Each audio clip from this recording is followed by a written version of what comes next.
নমস্তে বন্ধুরা, এসএলজি বং রিয়েক্টে তোমাদের সবাইকে স্বাগত। আবার একটা নতুন রিয়াকশন ভিডিও নিয়ে তোমাদের সামনে হাজির। আমরা এই ভিডিওতে দেখব চন্দ্রযান 3 চাঁদে কত দূরে। दोस्तों, भारत का चंद्रयान 3 चांद के नए नए खुलासे करके पूरी दुनिया को चौंका रहा है और इसने अब तक चांद की कई तस्वीरें और वीडियो हमारे इसरो के वैज्ञानिकों को भेज दिए हैं। मगर एक बात का इंतजार सभी को है, वो है कि आखिर चंद्रयान 3 चांद पर उतरेगा।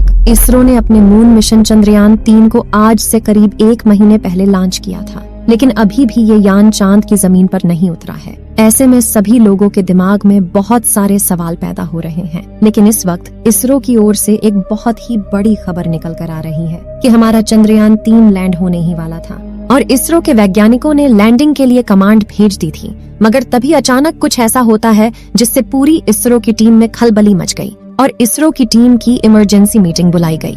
बताया जा रहा है कि चंद्रयान 3 ने अचानक कुछ ऐसा मैसेज वहां से भेज दिया जिसे देखकर सभी वैज्ञानिक हैरानी में हैं। इन सब से पूरी दुनिया में खलबली मच गई कि आखिर चंद्रयान को ऐसा क्या मिल गया। चंद्रयान 3 ने ऐसा क्या मैसेज भेज दिया कि तुरंत इसरो टीम की तत्काल इमरजेंसी मीटिंग बुलाई गई। सवाल यह उठता है कि आखिर यह मैसेज था क्या। सवाल यह भी उठता है कि क्या कभी ऐसा पहले हुआ है और क्या इस चीज से इंडिया को फायदा हुआ या नुकसान। आइए दोस्तों, आपको इस वीडियो में इसके बारे में विस्तार से बताते हैं, इसलिए वीडियो को अंत तक जरूर देखना। दोस्तों, इसी तरह के चंद्रयान 3 के लेटेस्ट अपडेट के लिए हमारे चैनल को सब्सक्राइब जरूर करें और इसरो की दिन रात की इस मेहनत के लिए कमेंट बॉक्स में जय हिंद जय इसरो लिखना ना भूलें। तो दोस्तों, जैसा कि आपको पता है कि भारत का बाहुबली चंद्रयान 3 दहाड़ मारता हुआ चंद्रमा के चारों ओर घूम रहा है और बहुत जल्द वो चंद्रमा के दक्षिणी छोर पर अपने कदम रखने वाला है। दरअसल हमारा चंद्रयान 3 अपनी लैंडिंग साइट पर समय से पहले पहुंच चुका है और वहां से इसरो से बार बार नीचे उतरने की कमांड मांग रहा है, लेकिन इसरो अपनी पूरी तैयारी के बाद ही उसे उतरने की इजाजत देना चाहता है। इन सभी चीजों के बीच इसरो यह डिसीजन ले ही रहा था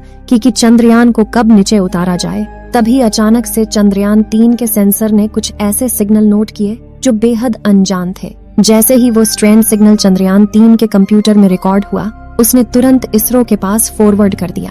इसरो ने जब इस सिग्नल को देखा तो वह समझ गए कि यह सिग्नल हमारे चंद्रयान 3 के आर्टिफिशियल इंटेलिजेंस के टेक्नोलॉजी बेस्ट कंप्यूटर ने कैच किया है।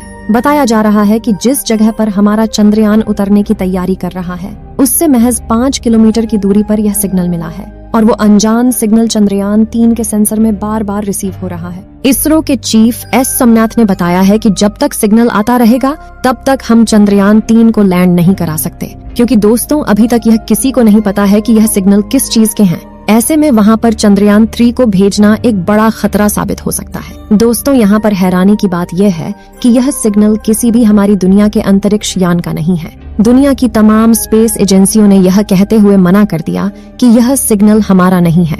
ऐसे में सवाल यह उठता है कि आखिर यह सिग्नल कौन भेज रहा है। क्या यह किसी एलियन शिप के सिग्नल है? क्योंकि हमारे वैज्ञानिक अभी तक इन सिग्नल को डिकोड नहीं कर पाए कि आखिर इस सिग्नल में क्या मैसेज लिखा है। दोस्तों, चंद्रमा का दक्षिणी छोर सदियों से अपने रहस्यमयी अंधेरे से हमें डराता आ रहा है। ऐसे में वहाँ पर एलियन सभ्यता होने के पूरे चांस हैं और शायद इसीलिए लैंडिंग साइट से महज 5 किलोमीटर की दूरी पर हमें यह सिग्नल बार बार मिल रहे हैं, जिसमें चंद्रयान 3 के आर्टिफिशियल इंटेलिजेंस ने इसरो को वीडियो मैसेज भेजा।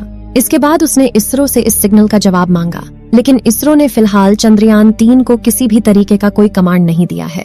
बताया जा रहा है कि सबसे पहले इसरो ने इस मैसेज को अमेरिकन स्पेस एजेंसी नासा के साथ शेयर किया और नासा ने इन सिग्नल को कई सालों से हमारी पृथ्वी पर आने वाले रहस्यमयी सिग्नल से मैच किया और देखा कि नासा को जो एलियंस के वाव सिग्नल 1977 में मिले थे, क्या यह उनसे मैच कर रहा है। यकीन मानिए, जो पता चला उसको सुनकर आपका भी सीना गर्व से चौड़ा हो जाएगा। नासा ने बताया कि दरअसल हमें 1970 और 90 के बीच में लगातार कई सिग्नल मिले थे और सभी सिग्नल इसी पैटर्न के थे। मतलब साफ है कि हमारे चंद्रयान 3 को मिला सिग्नल किसी और का नहीं बल्कि किसी एलियन सभ्यता का सिग्नल है। इन रहस्यमयी सिग्नल को रिकॉर्ड करके चंद्रयान 3 दुनिया में एक नई मिसाल बन चुका है। नासा के बाद किसी ने पहली बार एलियन सिग्नल रिकॉर्ड किए हैं।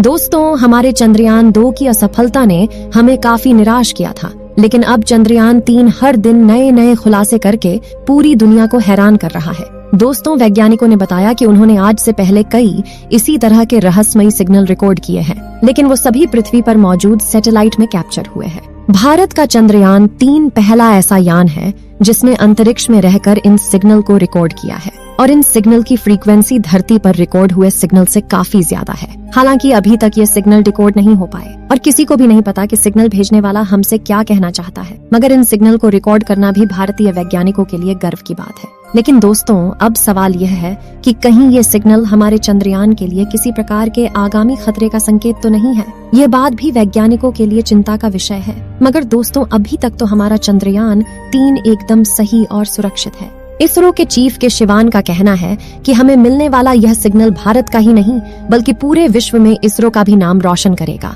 और भारत भी दुनिया के पावरफुल देशों की लिस्ट में शुमार होगा। दोस्तों, रिपोर्ट के मुताबिक कुछ लोगों का कहना है कि इन रहस्यमयी सिग्नल को नासा के एक साइंटिस्ट ने डिकोड कर लिया है और डिकोड करने के बाद अंग्रेजी के अक्षरों में वेलकम टू दी मून जैसा कुछ मैसेज प्रतीत हो रहा है, या फिर ये वेलकम टू स्पेस भी हो सकता है, लेकिन इसके बारे में अभी भी गहनता से रिसर्च चल रही है। भारत के सबसे तेज चलने वाले सुपर कंप्यूटर द्वारा चंद्रयान 3 के इस मैसेज की डिकोडिंग करने की कोशिश की जा रही है। वहीं जापान की स्पेस एजेंसी ने कहा है कि अगर इंडिया को जरूरत पड़े तो हम अपना सुपर कंप्यूटर भी इस काम में लगा सकते हैं। लेकिन फिलहाल इसरो ने कहा है कि हम खुद ही इस सिग्नल को डिकोड करने की कोशिश कर रहे हैं, क्योंकि दोस्तों, अगर हम किसी भी प्रकार की इंफॉर्मेशन जापान को देते हैं तो हो सकता है कि वो इस रिसर्च को अपने नाम कर ले। इसलिए भारत अपने सबसे तेज सुपर कंप्यूटर प्रत्यूषा का इस्तेमाल करते हुए उसकी पूरी जानकारी जुटा रहा है।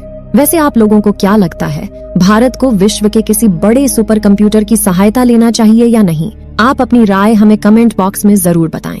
दूसरी ओर ये खबर आ रही है कि हमारा चंद्रयान 3 लैंडिंग साइट से महज 50 किलोमीटर की दूरी पर रहा है और वह बार बार अपने लैंडिंग एरिया को स्कैन करते हुए ये पता कर रहा है कि कहीं वहाँ पर कोई खतरा तो नहीं है, क्योंकि अब हम किसी भी तरह की रिस्क नहीं ले सकते। दोस्तों, इसरो चीफ एस सोमनाथ ने कहा है कि जैसे ही इस मैसेज को डिकोड कर लिया जाता है उसके बाद हम चंद्रयान 3 की लैंडिंग प्रक्रिया शुरू कर देंगे और चांद के दक्षिणी ध्रुव पर सफलतापूर्वक उतरने वाला भारत पहला देश बन जाएगा। खैर, ऐसा करने के पीछे हमारे देश वैज्ञानिकों की दिन रात की मेहनत लगी हुई है और उन्हीं के बदौलत आज ऐसा संभव हो पा रहा है। दोस्तों, आज के इस आधुनिक युग में मनुष्यों की पहुंच सौर मंडल के बाहर तक है और हम अपनी विज्ञान की सूझबूझ से कई दूर सुदूर ग्रहों पर भी अपने यान उतार चुके हैं। ऐसे में पृथ्वी के सबसे नजदीकी पिंड पर अंतरिक्ष यान उतारना कोई बड़ी बात नहीं है, लेकिन जब बात चंद्रमा के दक्षिणी हिस्से की हो तो इसे सोचकर आज भी वैज्ञानिक सोच में पड़ जाते हैं, क्योंकि चंद्रमा का दक्षिणी छोर